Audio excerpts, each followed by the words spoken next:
Hello viewers, welcome to another blog. আমি doctor Joydeb. আর আজকে যে বিষয়ে কথা হচ্ছে সেটা হচ্ছে থ্রম্বোসাইটোপিনিয়া, অর্থাৎ low platelet count. Low platelet count থাকলে কি কি সাইন সিমটমস বা লক্ষণ থাকতে পারে সেই বিষয়েই আলোচনা করব আজকের এই ব্লগে। তো লো প্লেটলেট কাউন্ট বলতে কি বোঝায়, কখন আমি প্লেটলেটকে লো বলবো?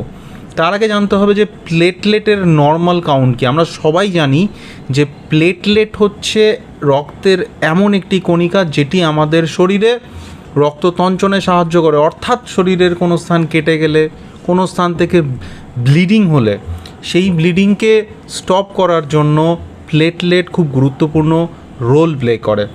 এই যে প্লেটলেট আমাদের শরীরে থাকে, সেই প্লেটলেটের একটা কিন্তু নির্দিষ্ট রেঞ্জের মধ্যে থাকে, অর্থাৎ প্লেটলেট একটি কাউন্ট মেনটেন করে। সেটা কত?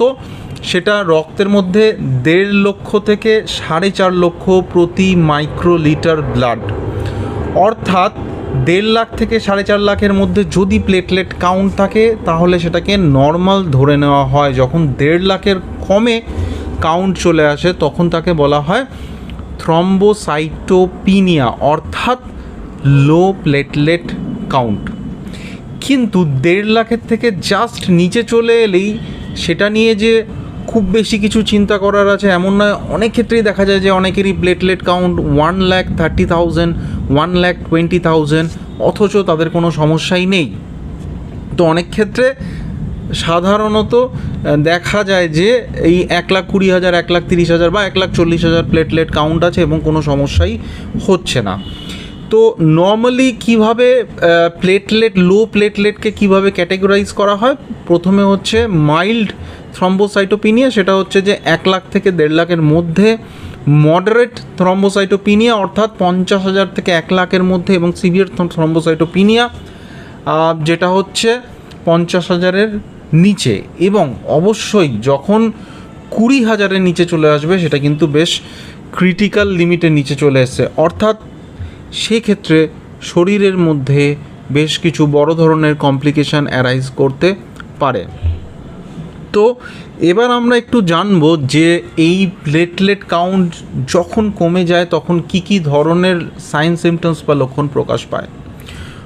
সবথেকে কমন সেটি হলো ব্লিডিং। এই ব্লিডিং স্পন্টেনিয়াস ব্লিডিং হতে পারে, অর্থাৎ কোনো রকম কোনো ট্রমা, কোনো চোট আঘাত ছাড়াই ব্লিড করতে পারে। কোথা থেকে ব্লিড হতে পারে? নাক থেকে ব্লিড করতে পারে, মাড়ি থেকে ব্লিড করতে পারে, তার সাথে ইউরিন বা স্টুলের মধ্যে ব্লাড আসতে পারে। কখনো কি হতে পারে যে পেটের মধ্যে খাদ্যনালীর মধ্যে রক্তক্ষরণ হলে পরের দিন কিন্তু ব্ল্যাক কালারের স্টুল হতে পারে। তো এরকম বেশ কিছু ব্লিডিংয়ের মতো সমস্যা ডেভেলপ করতে পারে। এছাড়া কি হতে পারে? এছাড়া চামড়ার নিচে বিভিন্ন টাইপের ব্লিড হতে পারে। তার মধ্যে খুব ছোট ছোট ডট ডট টাইপের যদি ব্লিড হয় তখন তাকে বলা হয় পেটিকি। যখন সেই ব্লিডিং স্পটের সাইজ একটু বড় হয় তখন তাকে বলা হয় পারপিউরা। এবং এর কালার রেডিশ হতে পারে, ব্রাউনিশ হতে পারে, পার্পল কালারের হতে পারে, অথবা পরবর্তীকালে এটা ব্ল্যাক কালারও কিন্তু নিতে পারে। তো এরকম শরীরের বিভিন্ন স্থানে ছোট ছোট রেডিশ বা ব্ল্যাকিশ বা ব্রাউনিশ স্পট অ্যাপিয়ার করছে। তার সাথে ব্লিডিংয়ের লক্ষণ আছে, যেমন মাড়ির থেকে ব্লিড করছে, অথবা নাক থেকে ব্লিড হচ্ছে, বা ইউরিন স্টুলের মাধ্যমে ব্লিড হচ্ছে। তো সেগুলো কিন্তু লো প্লেটলেট কাউন্টের একটা লক্ষণ হতে পারে। কিন্তু সব সময় যে লো প্লেটলেট হলেই এরকম লক্ষণ হবে এরকম নয়। অন্য বেশ কিছু কারণ থাকলেও তার থেকে কিন্তু চামড়ার নিচে ব্লিড হতে পারে, বা অন্যান্য শরীরের অন্যান্য স্থান থেকেও ব্লিড হতে পারে। আরেকটি লক্ষণ হচ্ছে মহিলাদের ক্ষেত্রে যেটা দেখা যায় যে মহিলাদের পিরিয়ডের টাইমে অত্যধিক ব্লিডিং হওয়া। এটা কিন্তু একটি থ্রম্বোসাইটোপিনিয়ার একটি লক্ষণ হতে পারে, অর্থাৎ হেভি পিরিয়ডস হওয়া। অর্থাৎ নর্মাল যে ফ্রিকোয়েন্সিতে বা যে ডিউরেশনে মেনস্ট্রুয়াল ব্লিডিং হয় সেটা বেড়ে যাওয়া, অর্থাৎ তার নাম্বার অফ ডেজ বাড়তে পারে, অ্যামাউন্ট অফ ব্লিডিং সেটাও কিন্তু বাড়তে পারে। এছাড়া কি হতে পারে যে চামড়ার নিচে ব্রুজ বলে একটি লক্ষণ দেখা দিতে পারে। সেটা কি হচ্ছে যে চামড়ার নিচে দেখা যায় যে কালো ছোপ পড়ে গেছে, সেখানে হয়তো কোনো চোট আঘাতের সেরকম কোনো হিস্ট্রি নেই, কিন্তু হঠাৎ করেই দেখা যাচ্ছে শরীরে কোনো অংশে চামড়ার নিচে কালো দাগ পড়ে গেছে, একটা বড় কালো ছোপ পড়ে গেছে। তো এটাকে বলা হয় ব্রুজ। অনেক ক্ষেত্রেই কিন্তু লো প্লেটলেট থেকে এরকম ব্রুজ অ্যাপিয়ার করতে পারে, এবং কখন সেটা ইউজুয়ালি লো প্লেটলেটের জন্য হয়, যখন সেখানে কোনো হিস্ট্রি পাওয়া যায় না কোনো ট্রমার, অর্থাৎ কোনো চোট আঘাত লাগেনি অথচ চামড়ার নিচে কালশিটে দাগ পড়ে গেছে।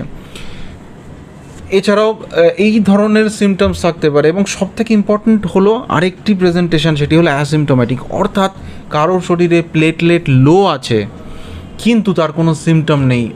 অনেক পেশেন্টের ক্ষেত্রে কিন্তু দেখা যায় যে তার প্লেটলেট কাউন্ট ইনসিডেন্টালি টেস্ট করে ধরা পড়েছে যে তার প্লেটলেট কাউন্ট লো আছে, অথচ তার শরীরে কোনো সিমটমই নেই।